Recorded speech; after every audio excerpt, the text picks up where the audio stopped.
नमस्ते दोस्तों, आशा करती हूँ आप सभी स्वस्थ होंगे, ठीक होंगे। तो इससे पहले हम 5 कविताएं पढ़ चुके हैं। तो अगली कविता है हमारी कवि नागार्जुन की, जो हिंदी के एक बहुत ही महान कवि रहे हैं। और बीच में हमने इन कविता से पहले 2 टॉपिक हिंदी व्याकरण के लिए थे, संज्ञा और सर्वनाम। तो अब आज हम महान कवि नागार्जुन की कविता शुरू करते हैं। तो इसमें उनकी 2 कविताएं दी गई हैं। आज हम दोनों को ही पढ़ते हैं। तो चलिए शुरू करते हैं। तो सबसे पहले हम नागार्जुन के व्यक्तित्व के बारे में अर्थात उनके जीवन के बारे में कुछ पढ़ लेते हैं। नागार्जुन का जन्म बिहार के दरभंगा जिले के सतलखा गांव में सन 1911 में हुआ था। उनका मूल नाम वैद्यनाथ मिश्र था। आरंभिक शिक्षा संस्कृत पाठशाला में हुई। फिर अध्ययन के लिए वे बनारस और कलकत्ता गए। 1936 में वो श्रीलंका गए। वहीं से उन्होंने बौद्ध धर्म में दीक्षित हुए। 2 साल प्रवास के बाद 1938 में स्वदेश लौट आए। अर्थात वो 2 साल श्रीलंका में रहने के बाद फिर अपने देश भारत लौट आए थे। घुमक्कड़ी और अक्खड़ स्वभाव के धनी नागार्जुन अनेक बार संपूर्ण भारत की यात्रा की थी और सन 1998 में उनका देहांत हो गया था। नागार्जुन थे वो बहुत ही ज़्यादा घूमने के शौकीन थे। वो जगह जगह जाते थे। इसी कारण उन्हें यात्री उपनाम भी दिया गया है। और यात्री उपनाम में उन्होंने कई कविताएं भी लिखी हैं। और ये कविताएं उन्होंने अपनी मातृभाषा मैथिली, वो बिहार से थे तो उनकी जो मातृभाषा थी मैथिली, मातृभाषा में उन्होंने जो कविताएं लिखी हैं वो यात्री उपनाम से लिखी हैं। और हिंदी की कविताएं नागार्जुन के नाम से उन्होंने लिखी हैं। नागार्जुन की काव्य कृतियाँ हैं युगधारा, सतरंगे पंखों वाली, हजार बाहों वाली, तुमने कहा था, पुरानी जूतियों का कोरस, आखिर ऐसा क्या कह दिया मैंने, मैं मिलिट्री का बूढ़ा घोड़ा। ये उनकी काव्य कृतियाँ रही हैं। नागार्जुन ने कविता के साथ साथ उपन्यास और गद्य विधाओं दोनों में लेखन किया था। नागार्जुन की संपूर्ण जो कृतित्व है नागार्जुन रचनावली के 7 खंडों में प्रकाशित है।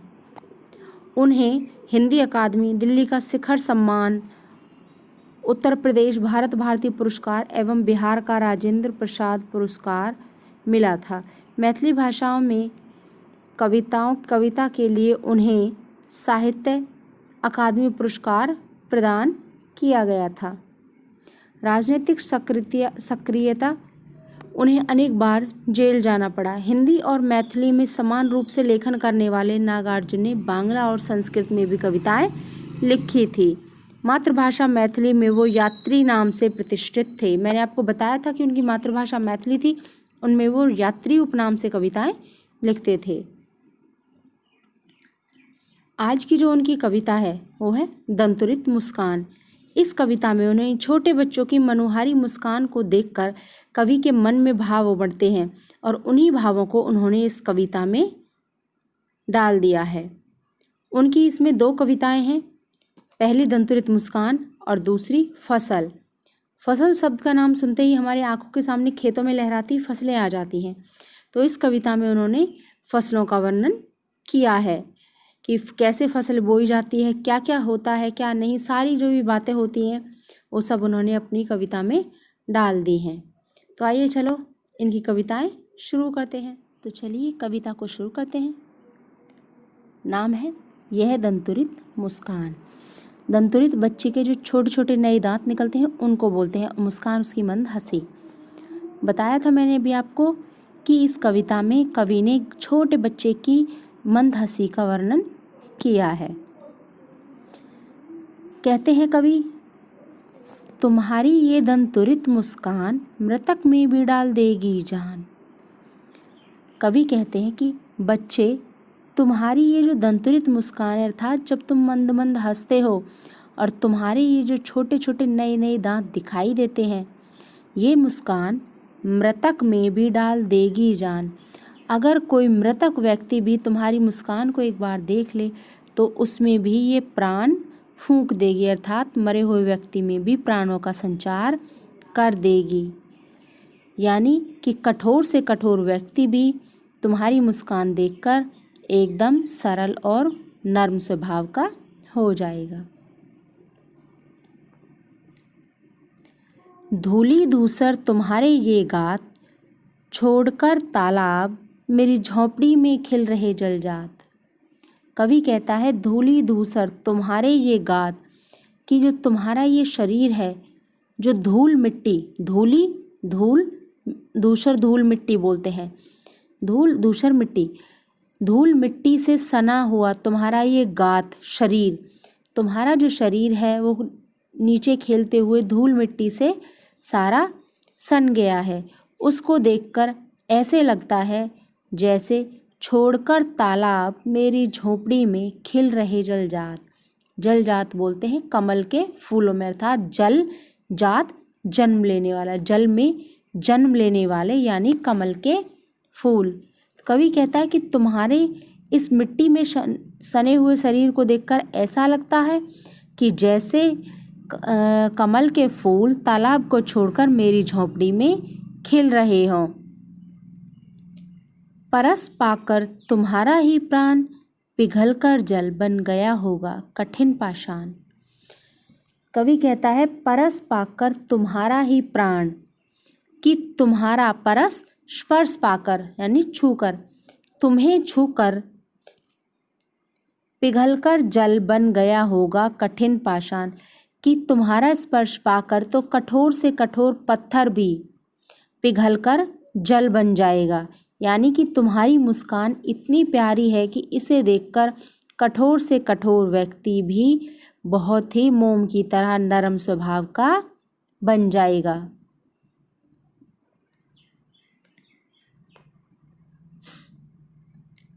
छू गया, आगे बोलते हैं छू गया तुमसे कि झरने लग पड़े सैफालिका के फूल, बांस था कि बबूल। कवि कहते हैं छू गया तुमसे कि झरने लग पड़े सैफालिका के फूल, कि तुम्हें छूकर, बच्चे को बोलते हैं कि हे बालक तुम्हें छूकर झरने लग पड़े सैफालिका के फूल, बांस था कि बबूल। मैं तो पता नहीं बांस या बबूल के पेड़ की तरह बहुत कठोर और सख्त था, लेकिन तुम्हें छूकर मेरे शरीर से भी सैफालिका के फूल झड़ने लगे हैं। यानी कि मैं बहुत कठोर स्वभाव का था, लेकिन तुम्हारी ये मंद मुस्कान और तुम्हारा सुंदर चेहरा देखकर मेरा दिल भी बहुत कोमल हो गया है। तुम मुझे नहीं पाए पहचान, तुम मुझे नहीं पाए पहचान, देखते ही रहोगे ऐ निमेष, थक गए हो आंखें लूं मैं फेर। तो कवि कहता है तुम मुझे पाए नहीं पहचान, कि हे बालक तुम मुझे पहचान नहीं पाए हो, देखते ही रहोगे ऐ निमेष। ऐ निमेष बोलते हैं बिना पलकों को झपकाए किसी चीज़ को लगातार देखना।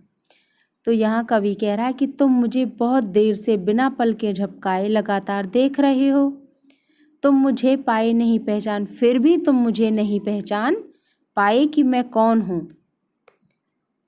आगे कहता है थक गए हो आंखें लूं मैं फेर, कि मैं ही अपनी आँखों को एक तरफ कर लेता हूँ, अर्थात मैं अपनी आँखों को फेर लेता हूँ। थक गए हो क्योंकि तुम मुझे देखते देखते थक गए हो। जब कवि बच्चे को देखना शुरू करता है तो बच्चा भी उनकी तरफ एकटक देखता है, इसीलिए वो कहते हैं कि मैं अपनी आँखों को फेर लेता हूँ क्योंकि तुम मुझे देखते हुए बिल्कुल थक गए हो। आगे कहते हैं क्या हुआ यदि हो सके न परिचित पहली बार, यदि तुम्हारी माँ न माध्यम बनी होती आज, मैं न सकता देख मैं न पाता जान। तो कवि कहता है आगे क्या हुआ यदि हो सके परिचित न पहली बार, कि इसमें कोई बड़ी बात नहीं है कि मैं और तुम, बच्चे से कहता है कि हम दोनों पहली बार परिचित नहीं हो सके। अर्थात जब मैंने तुम्हें पहली बार देखा तो तुम मुझे पहचान नहीं पाए। इसमें कोई बड़ी बात नहीं है, क्योंकि मैं तो सदा घर से दूर रहता हूँ। यदि तुम्हारी माँ ने माध्यम बनी होती आज, फिर आगे कहते हैं कि यदि आज तुम्हारी माँ माध्यम ना बनी होती, अर्थात अगर तुम्हारी माँ ने तुम्हें बड़ा ना किया होता, पाला ना होता, तो आज तुम मुझे और मैं तुम्हें नहीं देख पाता। मैं न सकता, कहते हैं ना, मैं न सकता, देख न पाता जान, ना तो मैं तुम्हें आज देख पाता ना तुम्हें जान पाता। कि तुम्हारी माँ थी, उनकी कारण मैं तुम्हें आज देख पाया। तुम्हारी यह दंतुरित मुस्कान, धन्य तुम, माँ भी तुम्हारी धन्य, चिर प्रवासी में इतर में अन्य। कवि कहता है आगे, तुम्हारी ये दंतुरित मुस्कान, कि तुम्हारी ये सुंदर सी जो मंद मुस्कान है वो बहुत ही, इसमें कवि ने अभी पहले लाइनें बोली थे ना, ये यहाँ जुड़कर आती हैं। मैं न सकता देख न पाता जान, तुम्हारी ये दंतुरित मुस्कान। वो कहता है कि अगर तुम्हारी माँ आज माध्यम ना बनी होती तो मैं ना तुम्हें देख पाता, ना तुम्हारी मुस्कान को जान पाता, और ना तुम्हारी इस मंद हंसी को मैं देख पाता। फिर आगे कवि कहते हैं, धन्य तुम, माँ भी तुम्हारी धन्य। हे बालक, तुम धन्य हो, और तुम्हारी जो माँ है वो भी बहुत धन्य, अर्थात तुम्हारी माँ है जो वो बहुत ही अच्छी है। चिर प्रवासी मैं इतर मैं अन्य। वो आगे कहते हैं चिर प्रवासी, चिर मतलब सदा, प्रवासी बाहर, मैं तो सदा से बाहर रहता आया हूँ। मैं इतर मैं अन्य, इसीलिए मैं तुम्हारे लिए, इतर मतलब दूसरा, मैं तुम्हारे लिए अन्य पुरुष हूँ, अर्थात तुम्हारे लिए बाहर का आदमी हूँ। इस अतिथि से प्रिय तुम्हारा क्या रहा संपर्क, उंगलियां माँ की कराती रही मधुपर्क। तो कवि कहता है बच्चे से कि हे बच्चे, हे प्यारे बच्चे, इस अतिथि से, कि मैं तो तुम्हारे लिए यहाँ अन्य हूँ, मतलब बाहर से कोई व्यक्ति तुमसे मिलने आया हूँ।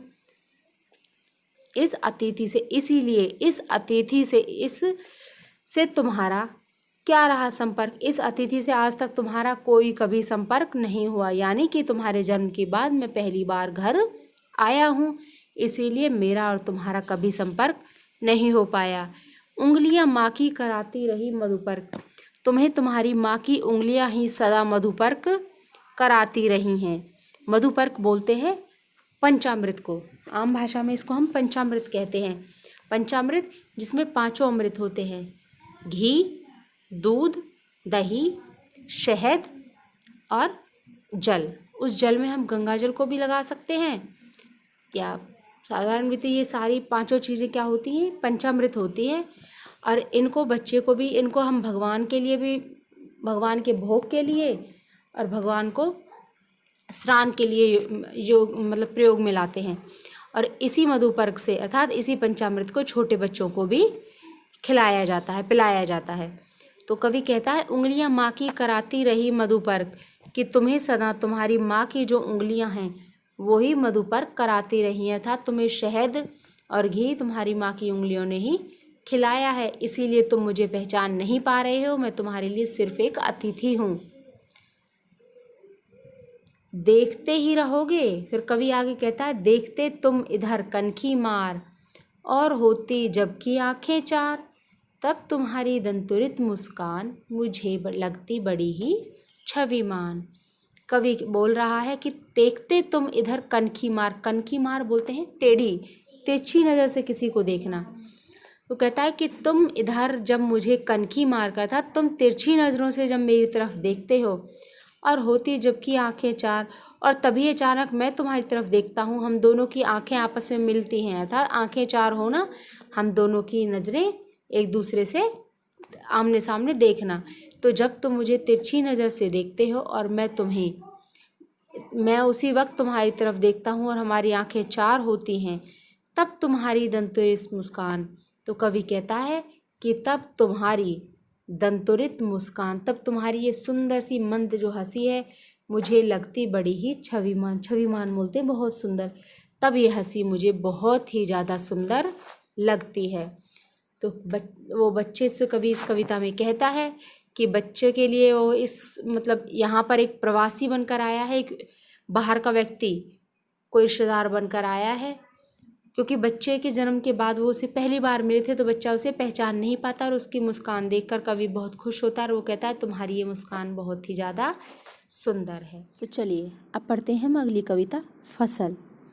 फसल नाम से ही पता चलता है फसल होती है किसान के द्वारा खेतों में बोई गई फसल को यहाँ इस कविता में बताया गया है कि फसल क्या होती है, उसका वर्णन यहाँ कवि ने किया है। फसल एक के नहीं, दो के नहीं, ढेर सारी नदियों के पानी का जादू। कवि कहता है कि जो फसल है वो एक के नहीं, दो के नहीं, एक नदी के नहीं, दो नदी के नहीं, बल्कि ढेर सारी नदियों के पानी का जादू है। एक के नहीं, दो के नहीं, लाख लाख कोटि कोटि हाथों के स्पर्श की गरिमा। कवि यहाँ फिर से कहता है कि जो फसल है वो एक हाथ की नहीं, दो हाथ की नहीं, बल्कि लाखों, कोटि कोटि, करोड़ों करोड़ों हाथों के स्पर्श की गरिमा है। आगे कहता है एक की नहीं, दो की नहीं, हजार हजार खेतों की मिट्टी का गुणधर्म।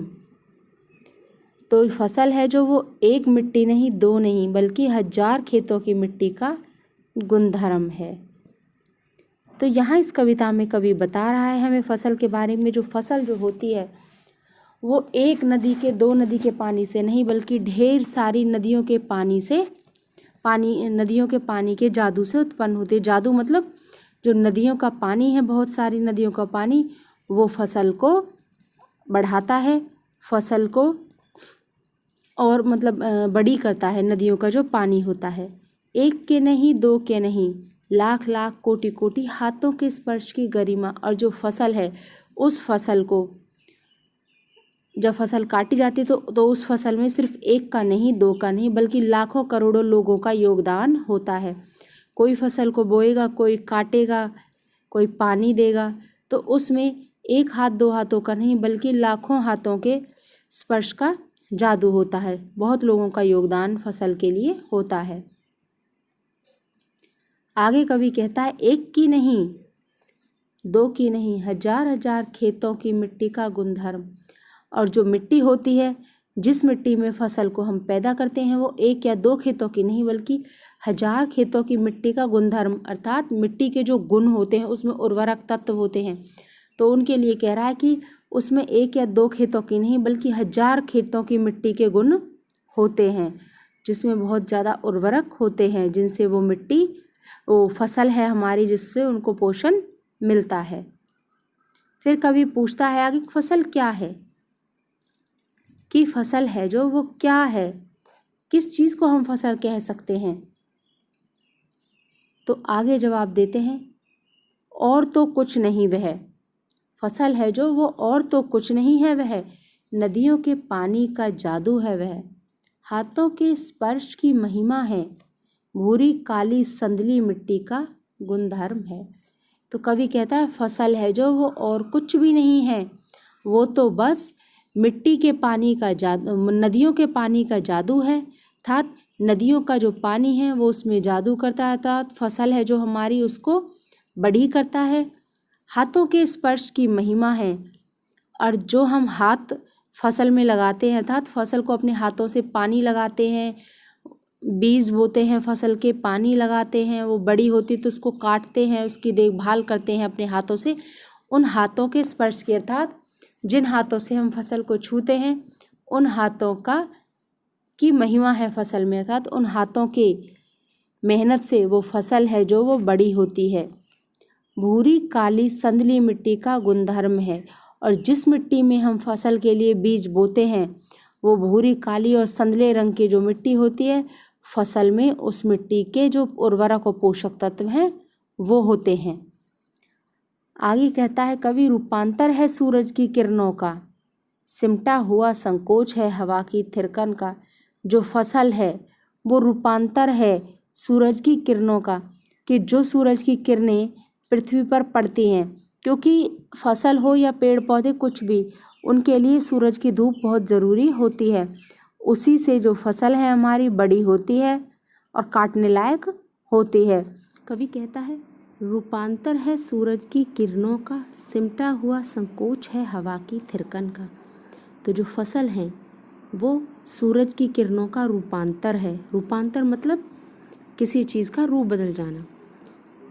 तो सूरज की जो धूप जब फसल पर पड़ती है तो उससे फसल अपना रूप बदल लेती है। यानी कि पहले फसल छोटी होती है, तो जैसे ही उसको पानी, धूप सब मिलता है तो उससे वो बड़ी होती जाती है, उसका आकार भी और उसका रूप रंग दोनों बदलते हैं। तो कवि कहता है कि फसल है जो वो सूरज की किरणों का रूपांतर है। सूरज की किरणें मिलने से उसके रूप में परिवर्तन होता है। ऐसे लगता है जैसे सूरज की किरणें फसल के रूप में बदल गई हों। सिमटा हुआ संकोच है हवा की थिरकन का। सिमटा हुआ संकोच, जब कोई भी व्यक्ति होता है तो जब वो किसी चीज़ का उसको संकोच होता है, संकोच मतलब कि किसी चीज़ पर उसे थोड़ा शर्म अनुभव होती है तो सिमट कर बिल्कुल चुपचाप खड़ा हो जाता है। तो यहाँ कवि ने बताया है कि जो हवा है उसे देखकर ऐसा लग रहा है, जो हवा चारों तरफ थिरकती हुई घूमती है, आज उसको देखकर लग रहा है कि वो सिमटा हुआ संकोच की जो फसल है, जो हमारी फसल हवा के लहराने से लहलाकर आज बड़ी हो गई है, उसको देखकर लगता है कि जैसे वो ये हवा ही सिमटकर संकोच में शर्म के मारे सिमटकर उसने फसल का रूप ले लिया है। तो यहाँ कवि ने फसल का बहुत ही अच्छा वर्णन किया है कि कैसे फसल तैयार होती है, एक फसल में किस किस का योगदान होता है। कवि ने इस कविता में उस सब का वर्णन किया है। दोस्तों, ये जो 2 कविताएं थी वो आज यहीं समाप्त होती हैं। और आप इस वीडियो को लाइक, अगर आपको पसंद आती है तो लाइक, शेयर और सब्सक्राइब करना मत भूलिएगा, ताकि आपके जो संगी साथी हैं, आपके जो दोस्त हैं, उन तक भी मेरी ये वीडियो पहुंचे और उनको भी इसका थोड़ा बहुत फ़ायदा हो जाए। और जो नीचे बेल का आइकन होता है उसको ज़रूर प्रेस करना, क्योंकि मेरी जो नई वीडियो बनेंगी उनसे आपको उसका नोटिफिकेशन मिलता रहेगा। आज के लिए बस इतना ही। धन्यवाद।